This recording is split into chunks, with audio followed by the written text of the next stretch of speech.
the 11th hour on a Monday morning, and we make sure to invite a promising personality so that we can speak to such individuals and get some insights into some very interesting topics. So what does statement actually mean in fashion? This is a buzzword for sure, often heard and slightly overused. The right kind of attire does capture attention. Wearing a certain dress code which is attention-grabbing is not new. Clothes are a form of self-expression, and how we dress impacts how we feel about ourselves.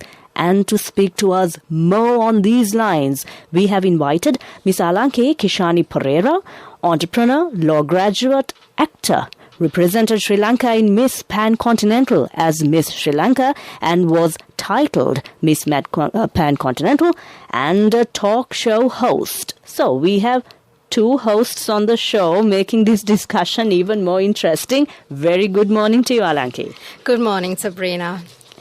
Very nice to have you wearing a bright red dress. That itself is a statement. It is. It's my favorite color. All right. So you do look very pretty. And yes, a dress does have an impact. So moving on to my very first question, Alanki. For centuries, dress codes have been used to maintain a specific role and hierarchies, but fashion and style have also traditionally served another purpose to express new ideas of individuals' liberty.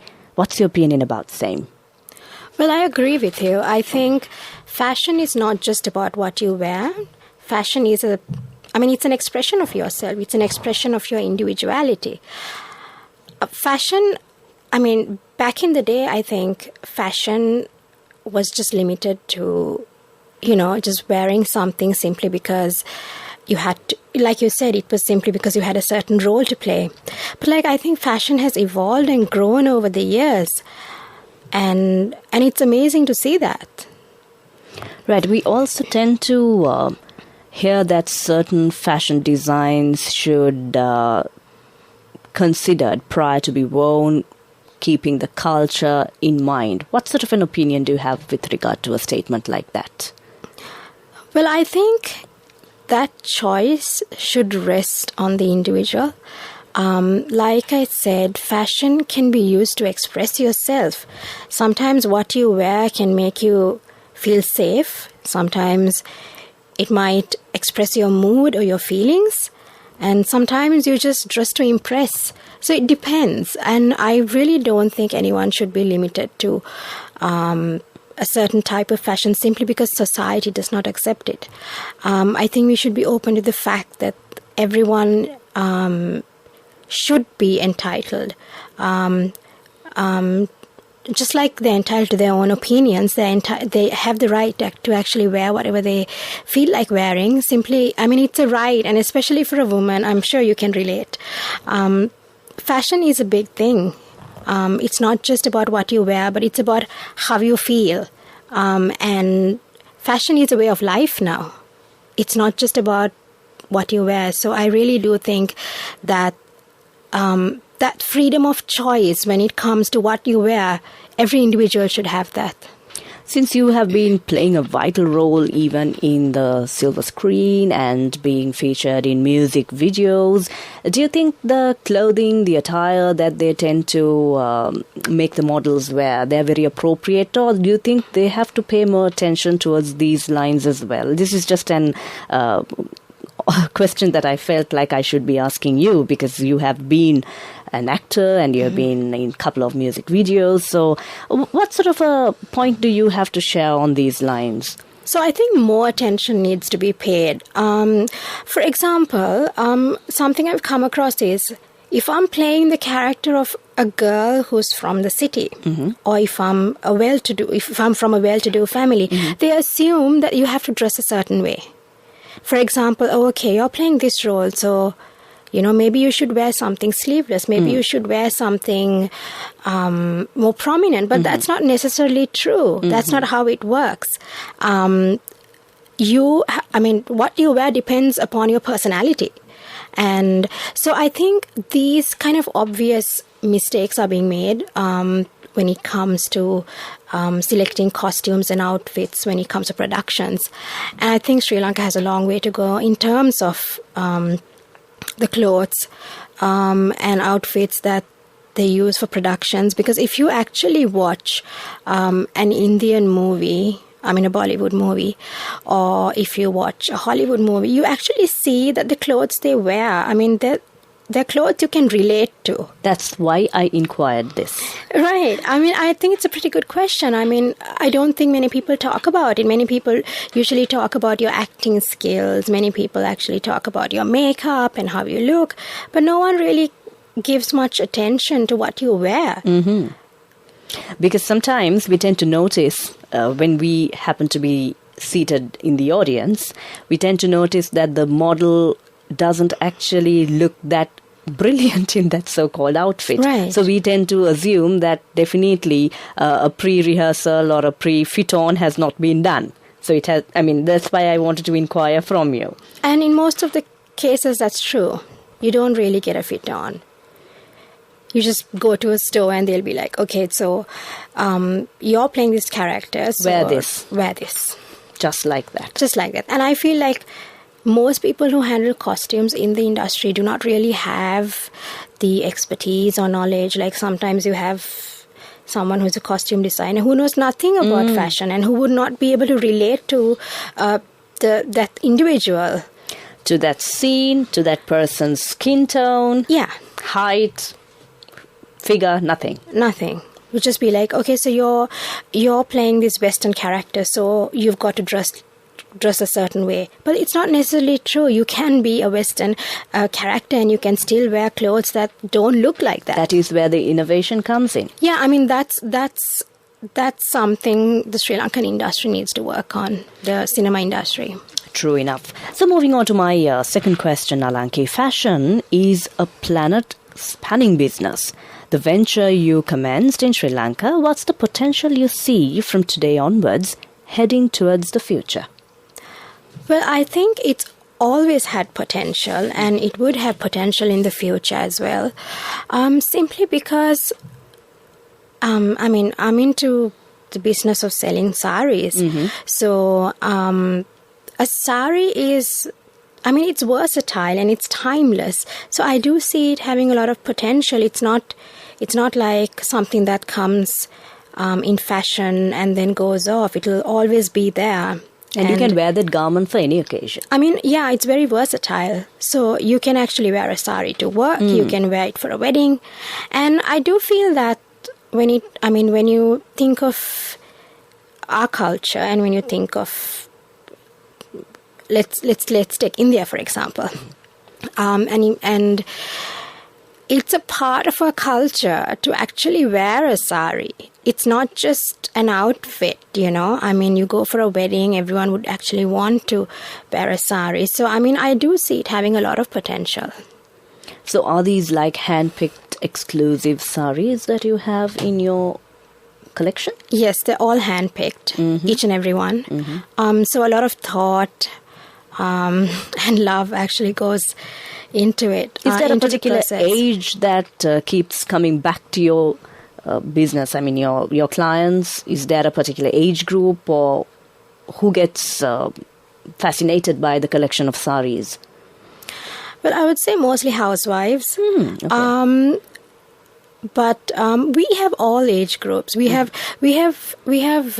young girls who actually come in to get a sari for their graduation ceremony or for their wedding. Then we have lawyers who come to purchase saris for work.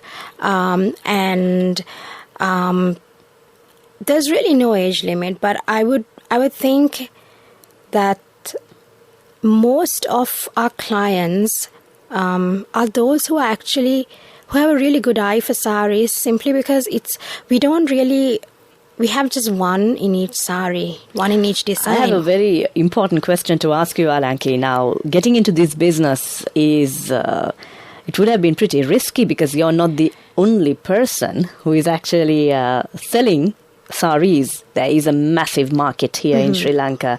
So how did you find yourself positioning yourself with this so-called attire? So, This idea was my mom's idea. So my mom and I are partners in the business. Okay. So it was her idea that if you are to stand out, you have to do something different. You have to do something extraordinary. So we don't just bring a sari. We just bring one sari, and it's one of a kind. So you don't really see that sari elsewhere. And when you take our occasion wear saris, you'd only find that design here. So you're giving that assurance. So you're giving that assurance, and you're also making the customer feel very special. I mean, it's not customized, but it's one of a kind. You know, you feel good buying it because you know that. So you mean to say you thought on those lines, which is making you promising in the industry? Well, my mom thought on those lines, and initially I was a bit hesitant. Like, I used to think, okay, maybe we should have a different approach. But I actually think it's worked, and that's probably why we've been successful so far. Interesting. And we can talk more, but how about listening to a wonderful musical interlude? So over to Niranjan.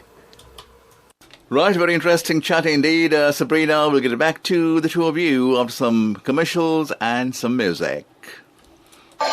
From generation to a generation, Odoris, coconut scrapers and knives, a trusted name for durability. To order online, visit www.odoris.lk. Siddhalepa Turmeric Ayurveda Wound Gel with turmeric and neem. Heals cuts, wounds, burns and skin rashes, removes scars. Ayurveda Wound Gel from Siddhalepa.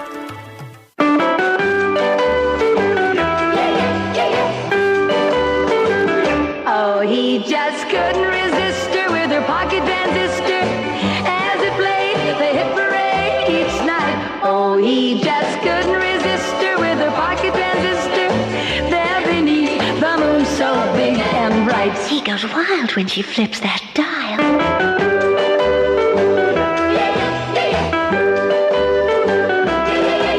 Though there's a million girls in town, Johnny lets them all go by. His heart belongs to only one, and here's the reason why. Oh, he just couldn't resist her with her pocket transistor as it played the hit parade each night. Oh, he just couldn't resist her with her pocket transistor there beneath the moon so big and bright. I go wild when he flips that dial.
walking in a dream, I think about you constantly. Just like an ever-flowing stream, your memory haunts me constantly. Shadows fall and I try to drive you from my mind, so you're no longer near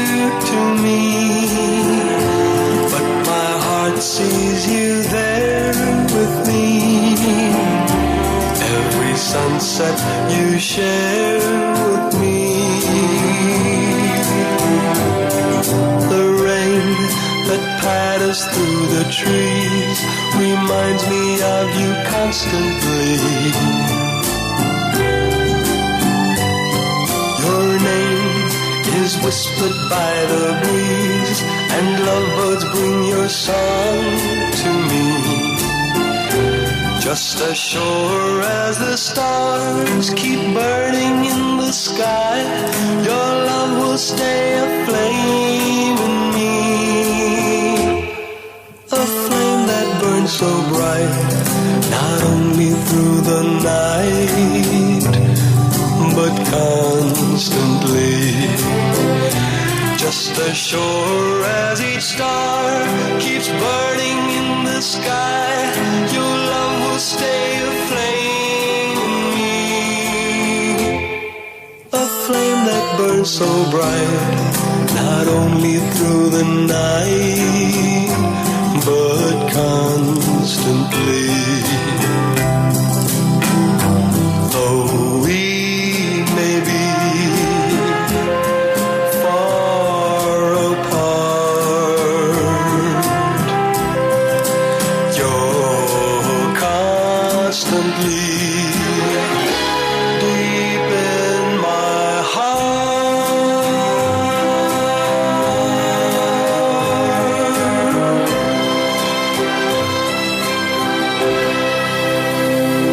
Time moves on to 11:17. We are on the 11th hour. And back to Sabrina and Alanki to continue their very interesting discussion on fashion. Over to you, Sabrina. Thank you so much, Niranjan. Yes, we did enjoy the music. And Alanki was inquiring what's the title of that song as well. So we were really enjoying the songs. Yes, we were. And we are in conversation with Miss Alanki Perera, entrepreneur, a law graduate, actor, and represented Sri Lanka in Miss Pan-Continental as Miss Sri Lanka and was titled Miss Pan-Continental and a talk show host. Moving on to my final question, Alanki. Female style icons in the fashion industry doesn't only revolve around clothing. Your personal well-being, physically and mentally, plays a vital role, isn't it? Absolutely. Like I said, it's not just about what you wear, but it's also about how you carry it. You've got to. I mean, you can wear a sari, but sometimes it's not the sari. Sometimes it's just you. So I think it's very important, and I'm glad you're having this conversation about mental well-being, which I think is not something everyone is comfortable speaking about. True.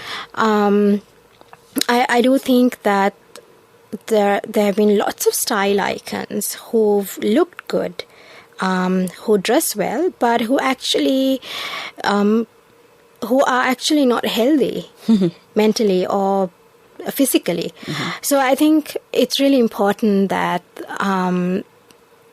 when you bring yourself out, you bring your true self out, and fashion shouldn't just be a facade. It's not something you use to cover up everything that's going on. So that's what I feel about it. And I'm really glad we're having this conversation. Pleasure is ours as well. Because there is so much to talk about a person's mental well-being. So don't you think it is something that has to be done by yourself? I mean, your self-motivation, your self-concentration towards that goal. So it is something to do with yourself. Am I right? Well, I suppose to a certain extent you're right. Are you saying that one has to overcome? Yes, I mean, we have to attune ourselves to think on those lines. People can help you. A friend could help you. Someone close to you could assist you. But then again, training your own self to think on those lines, like, let me do this, let me stay fit, let me eat healthy. So it is something that you have to think by yourself. So what could you add on to that? Absolutely. I do think that, there's a saying, you can take the horse to the water, but you can't make it drink the water. So definitely. I think, yes, I mean, of course, having supportive family and friends maybe. I mean, it helps. But I think with the right kind of support, you can overcome it. I mean, it's something everyone should work on. And I mean, even when it comes to my life, I mean, there are so many areas I want to work on, and like, it's something, I mean, it's tough because you've got to put in all the hard work at the end of the day, but it's something worth it. So do people speak to you, since you're a prominent figure, do people speak to you on the lines of how could we reach our target to stay healthy mentally and physically? So do people reach out to you? Yes, not mostly about mental well-being, but I do get so many inquiries. Like, I do get many messages on Instagram and Facebook asking me, okay, how do you have healthy hair? Or what's your diet like? And I'm quite open. Like, I would share it. I would just share it because I don't have something magical that works. It's just, you've just got to find out what works for you. So those are the simple theories that you have to figure it out by yourself. You do. Yes, we can speak more and more, but unfortunately the time is keeping... it's reminding me constantly that it has to conclude, unfortunately. So exploring fashion is an activity that fundamentally weaves together the practices, skills, and along with the most suitable materials associated with the final garment. This reflects on collaborative encounters emerging from the participatory design practice to consider how fashion-related activity might recognize and inspire deeper relational connections between people and between a society and their environment. So to sum up this conversation, I feel making an appropriate fashion statement is important. Am I right, Alanki? Absolutely. So with that, we thank you so very much for being a part of 11th Hour. I hope you enjoyed the show. I sure did. Thank you for having me. Thank you as well for being on 11th Hour.